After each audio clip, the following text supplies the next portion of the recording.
All right, the subject assigned to me today is on the remodeling of the economy, and we are referring to Pakistan and the contemporary challenges and pitfalls specific to the Islamic Republic of Pakistan. I will try and divide my talk into three segments. First, the requirements of the ideology and the constitution as a consequence in designing the economic paradigms for the nation state. The second, the excesses and abuses that are in place, which is the reality on the ground. And number three, we will try and address the way forward. So, when we refer to designing the economic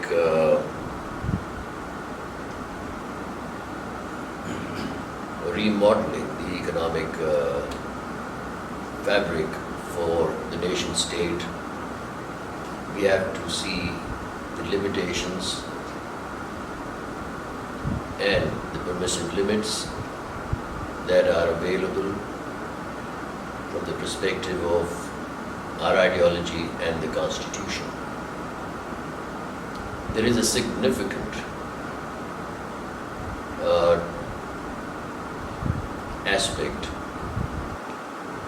we have to base our views on, and that is in the form of governance that ought to be.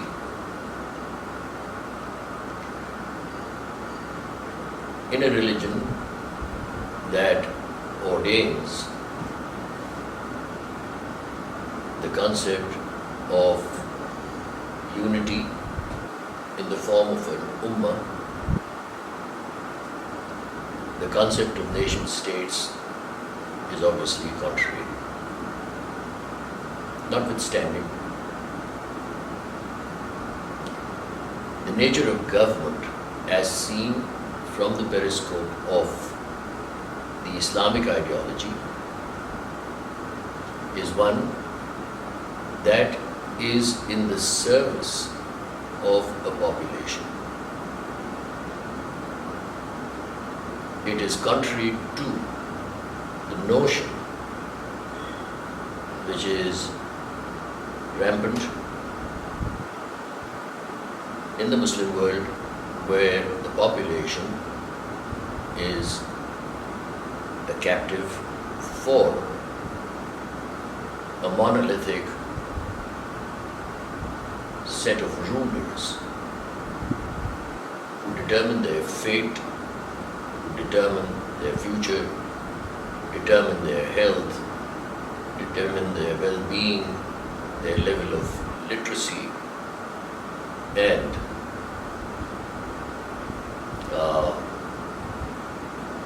the extent of their freedom and liberty. Now that is the fundamental cornerstone on which we have to view the ideological and constitutional demands of remodeling the economic fabric which should be in place. When we view this, what it does suggest is that enterprise and all factors of production, i.e. land, labor, capital, and enterprise, are free from any political consideration. if they are regulated and if they are contained by the limits of the hudud, whereby anything that harms society, harms the ecological paradigms in which the society is in existence,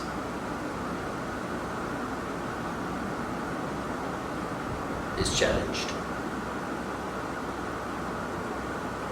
So primarily, the Islamic approach to economic vibrance rests on freedom and liberties. The more these are contained, the more will be the pathetic state of the population, which is being inflicted by the rules and regulations politically devised from within and from outside. And this again is subject to being challenged, discarded, disregarded, and done away with.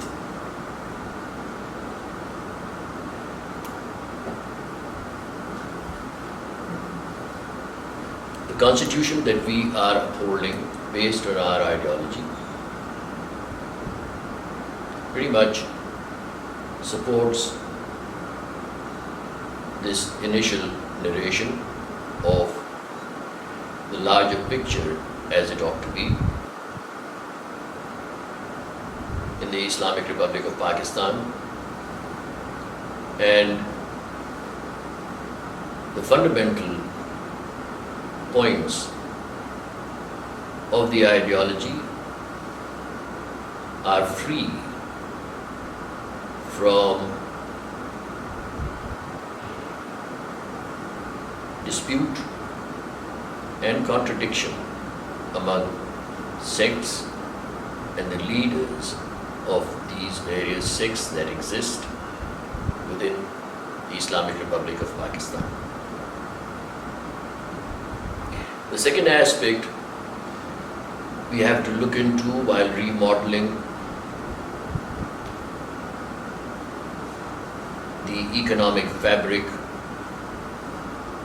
of a nation state is the geopolitical validity of your fabric. This factor is largely dependent upon the factors of international politics and the factors of supply and demand. There is a population sitting outside the boundaries of Pakistan, i.e. the global population of 7.5, 7.6 billion people, and you are 221 million people, and you have to very swiftly assess what you can sell to them and what you should be buying from them based upon indigenous skills that are available within and the liberties to enhance that skill that are within your territorial, your political and territorial limits.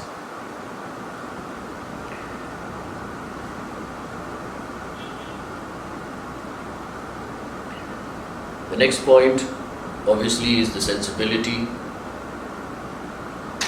for remaining economically independent of global political demands, particularly those inflicted and imposed by colonists and self-assumed superpowers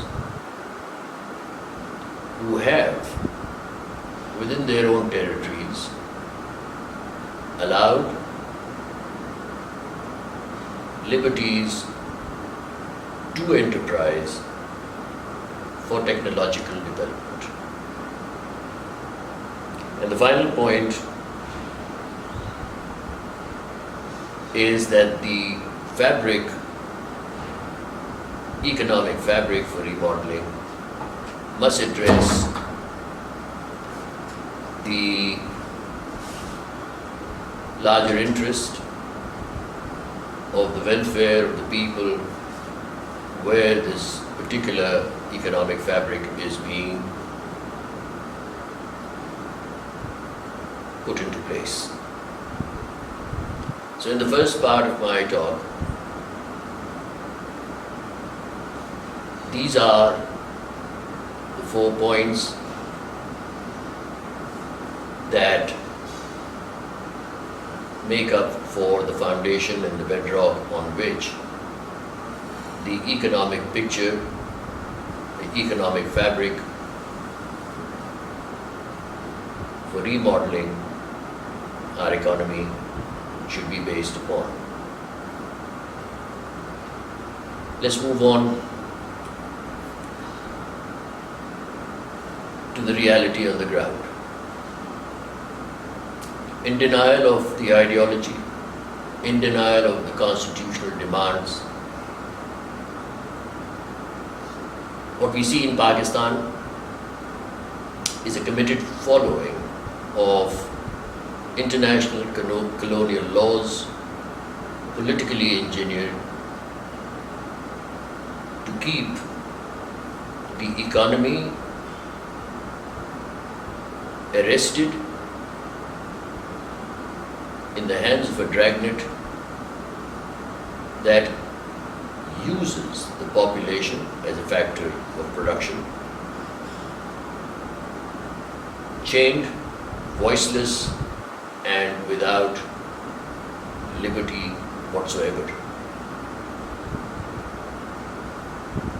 This in effect means that there is a handful of people upholding a status quo where all 4 factors of production,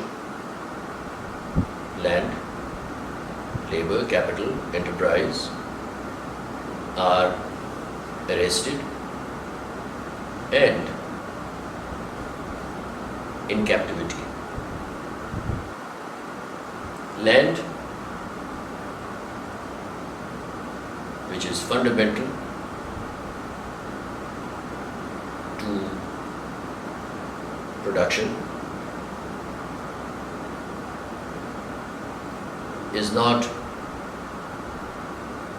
equitably available and is subject to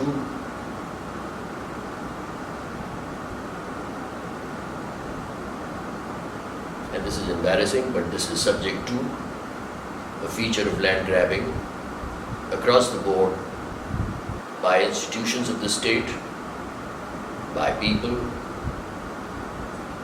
by political groups, and the like. Labor, next, is totally strangulated. In fact, it is globally being marketed as cheap labor because inadequate food is available to them, healthcare is not available to them, shelter is not available to them, literacy is not available to them, and the predominant lot of the labor is in a state of slavery.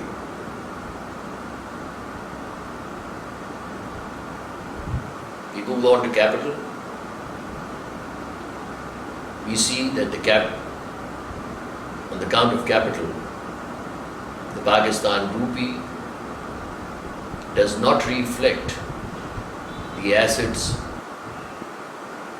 which are within the political territory of the Islamic Republic of Pakistan, and therefore the value determination of the rupee is based more on the import and export bills of your country instead of your assets.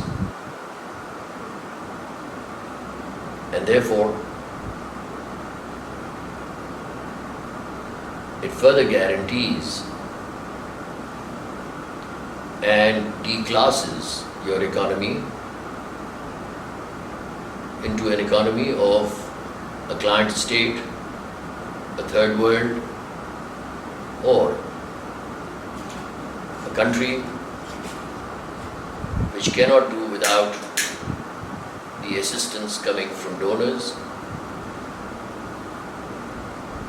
that enslaves, because of debt, all factors of development and progress and research.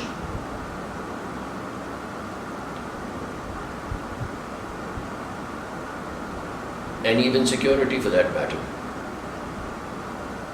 Your defense production plans are far away from being indigenously independent because you cannot afford research, and it is more convenient to buy arms than to manufacture them. And this is again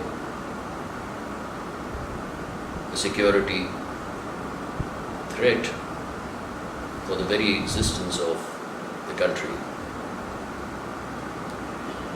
And then finally, when we visit enterprise, we see that the enterprise, the factors of the entire process of enterprise is dependent upon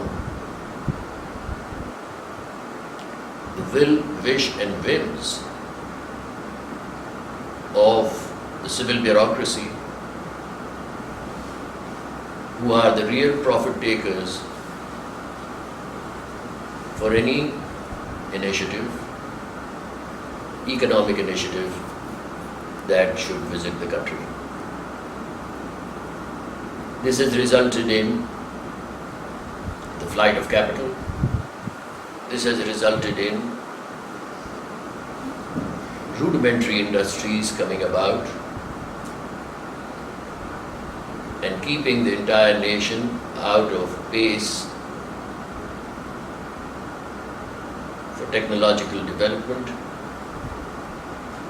and material progress. This reality on the ground is contrary to our ideology or the liberties proposed by our ideology, and are also contrary to the demands of the Constitution which is in place, irrespective of its health, irrespective of its distorted nature that has been inflicted upon the main document through a variety of amendments only to serve the bureaucratic and political objectives of a small group of people within the country. This is the reality on the ground. We will now visit the third aspect of the talk, which is on the way forward. When you want to discuss the remodeling of an economy, we have to therefore remain contained within the demands of the ideology and the Constitution. We have to disregard the reality on the ground. That means the vital economic vested interest of a handful of people that are determined to keep the status of the country as a client state and the status of the people as slaves within the territorial limits. More than 7 decades down the road, it is time we address this wholesomely, and with these two objectives in mind, that we have to be in consonance with our ideology and Constitution, and we have to disregard the captivity of a handful of people who want to uphold the status quo in this country and seek a clear destination for our economy and a very clear roadmap that delivers us to that destination.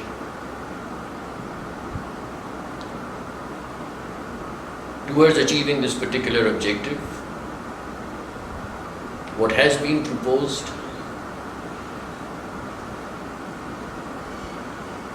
by me very clearly is the creation of a product which will take us close to our ideological demands of a Muslim Commonwealth, which will determine our freedom from colonial laws that arrest us as a client state, that frees our capital, that frees our labor, that frees our land, and that frees our enterprise from the political and judicial excesses that are being caused upon them. The way forward, therefore, is the creation of a product which marries the asset base of the country to the population.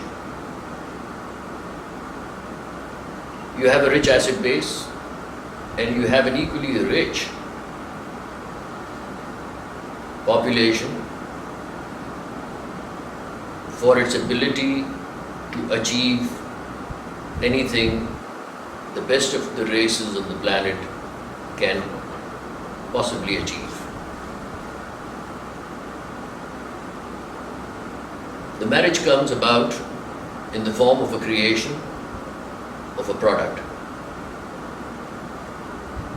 That product is manifest in the form of 100% urbanization. Urbanization which will catapult the population into living standards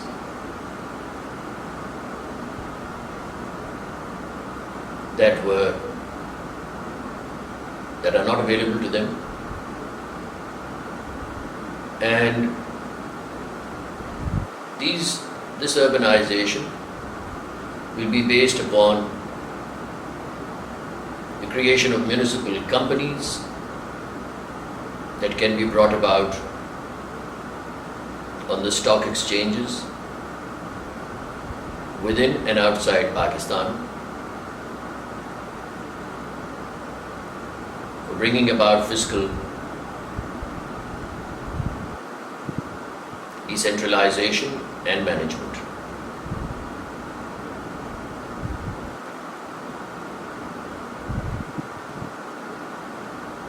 Urbanization brings with it shelter, brings with it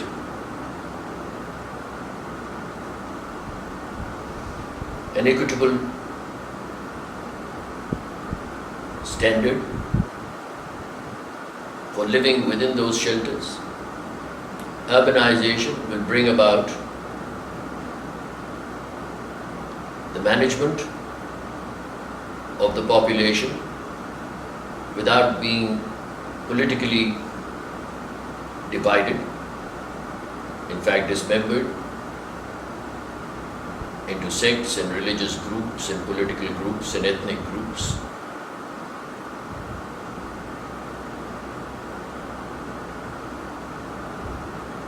And urbanization in the form of municipal companies will enable us to get rid of our debt accumulated by the people who have consistently upheld the status quo for this country.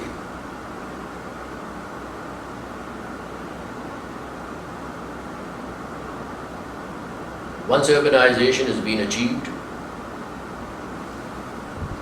it will also give a clear roadmap for industrial development that will feed the current population of 221 million and also be able to service the needs based on indigenous skills, raw material and production, the areas of the world that have a demand for our expertise. To give an example here, let's take agriculture. Let us take a cotton-based industry and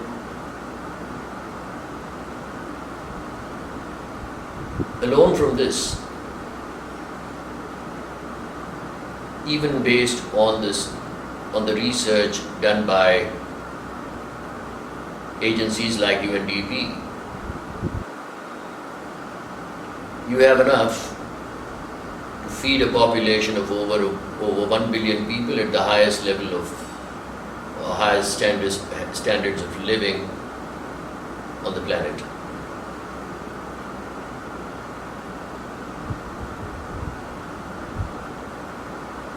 So breaking the shackles of laws that are inflicted on us and happily adopted by us, particularly by the ruling elite, it is absolutely important that we have our own economic fabric defending our vital economic interests as a country,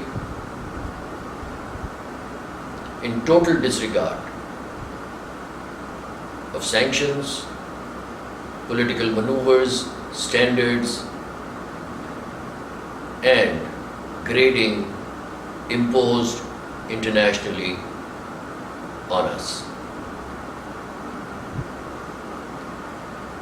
Once we have successfully created the model for municipal companies, we would see that the impact of the same on other regions in the Islamic world, and a good example would be Afghanistan, a good example would be the CIS countries, a good example would be some Arab regions, where similar municipal companies can become a commodity of trade on the stock exchanges within the Islamic world, which gives you a larger footprint and a new paradigm for foreign policy. It is imperative that we stop running helter-skelter in trying to appease new rabbits being pulled out of the hat by the colonist ever so often to keep our status as a client state and as a state of slaves in infinity.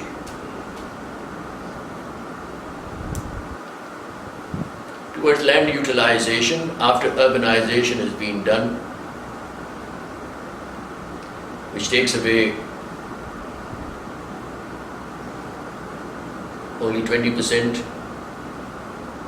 of your available land within the political territory of the Islamic Republic of Pakistan. The rest of the land,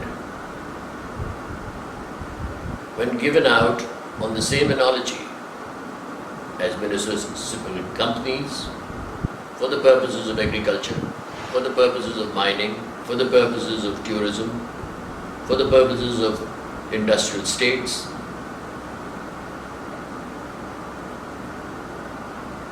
Will bring about revenue for the government or for managing government 35 times more than what it is able to collect right now through an oppressive regime that can only squeeze the existing population to be absolutely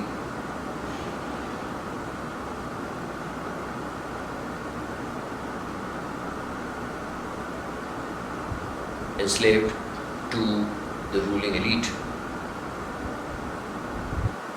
It will bring back capital which has flown out. It will also bring back technical help and our own people to serve the vital interests of Pakistan. Another very significant point in making Pakistan from the perspective of land management in consonance with our ideology and our constitution would be that landlordism by institutions will come to an end. A good example is the Pakistan Army, who control, own and manage 12.5% of the territory of this country, as a source of revenue for themselves. They don't need to do this. Once they start paying for the 12.5% of the entire land they own as revenue, as land revenue to the government, they will shift their focus to defense production.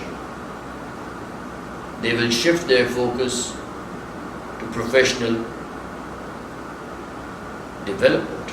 They will shift their focus from being involved into political affairs of the country to factors of security that enable them, that will enable them a global footprint, and that they will be able to revert to their actual job description of keeping our frontiers and our population safe from all marauders, colonists, intruders, and insurgencies. That is true for other institutions of the state who will have to pay for the land that they are using, whether they are ports, they are airports, they are railways, and the like. They have to cease to be landlords. This feudal format for managing the economic structure of the country is rudimentary and absolutely detrimental to the future economic goals that this country can achieve.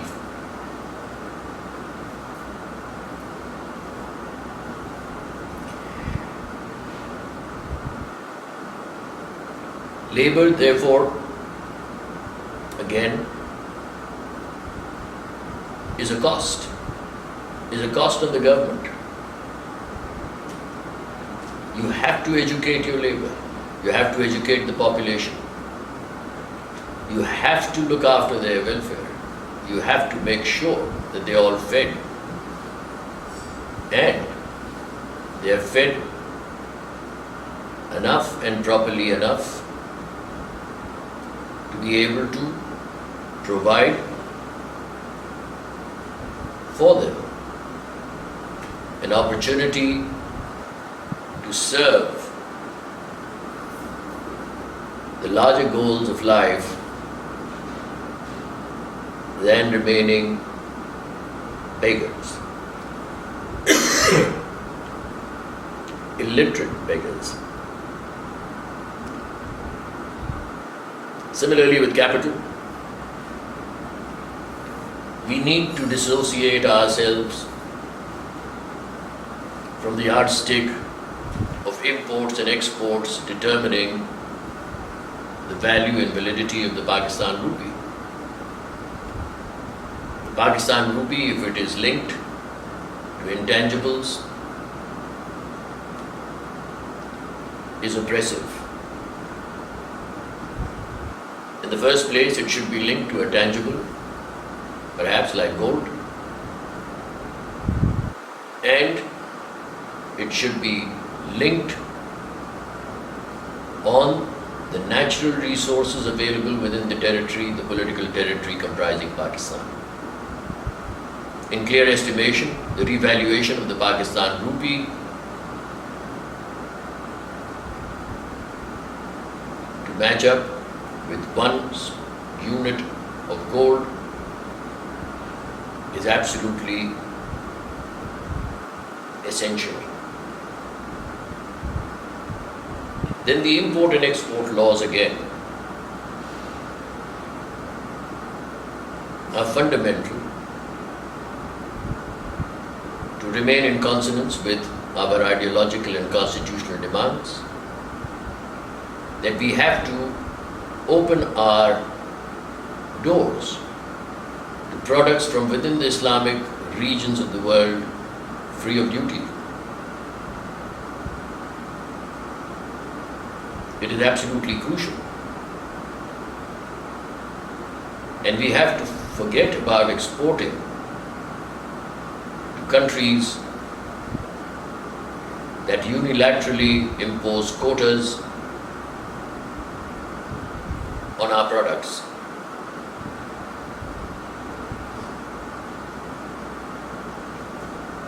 So on account of capital, absolute freedom is essential, revaluation of the rupee is essential, and urbanization will take care of our debt. And it will take care of our debt in absolutely no time at all.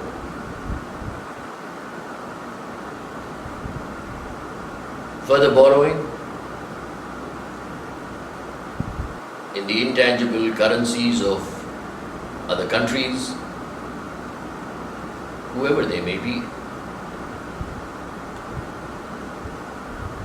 is a foolhardy dictate that this country has upheld right from 1947 to date.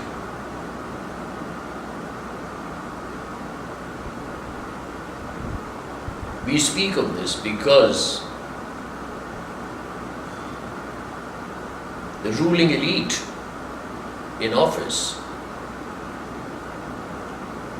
who stand to profit from this structure will perhaps never give away their profit centers. But while they are in hundreds, we, the people, 221 million, are suffering in their hands. And with options as clear as this available, we see no need to toe their line. They have to be disregarded. The system has to be disregarded. The entire setup of economic autarky has to come about and come into place.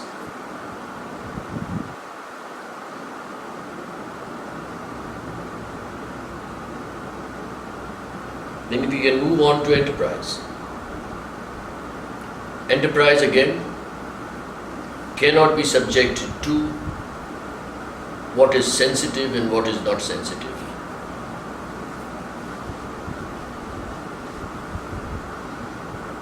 The liberty for enterprise has to be without qualification, except for what is prohibited by our ideology and by our constitution. Yes, you cannot put up a brothel as a corporate, but if you want to put up an industry to produce atom bombs, you're welcome to do so, irrespective of what other nations might think of your initiative. Your research base will never see light of day unless there are resources available, and unless the rupee is empowered to address research across the board on all counts. This will not become possible. So we have a clear-cut destination in view.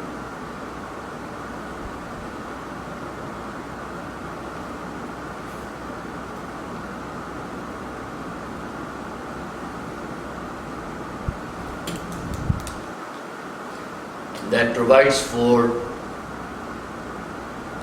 vertical integration through urbanization, through the creation of a corporate Pakistan,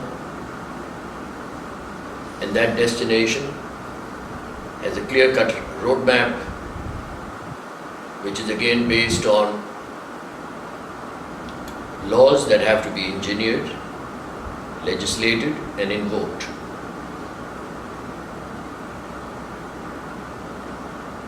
This particular talk should not be taken as an address against any particular segment of society, but true enough, the current status quo is unacceptable,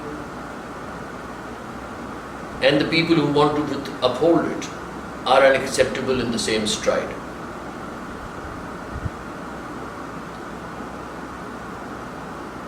Without any question, without any dispute, without any two opinions. It is therefore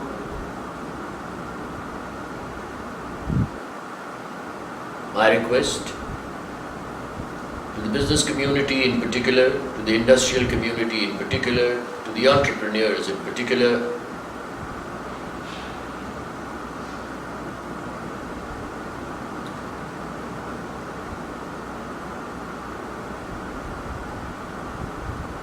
to step forward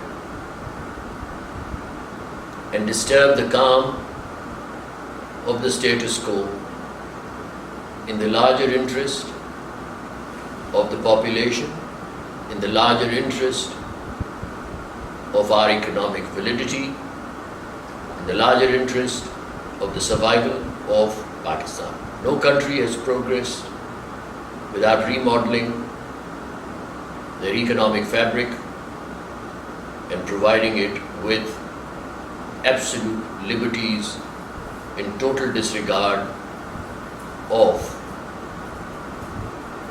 any laws that are inflicted on it from within or from the outside. I rest my case. Thank you.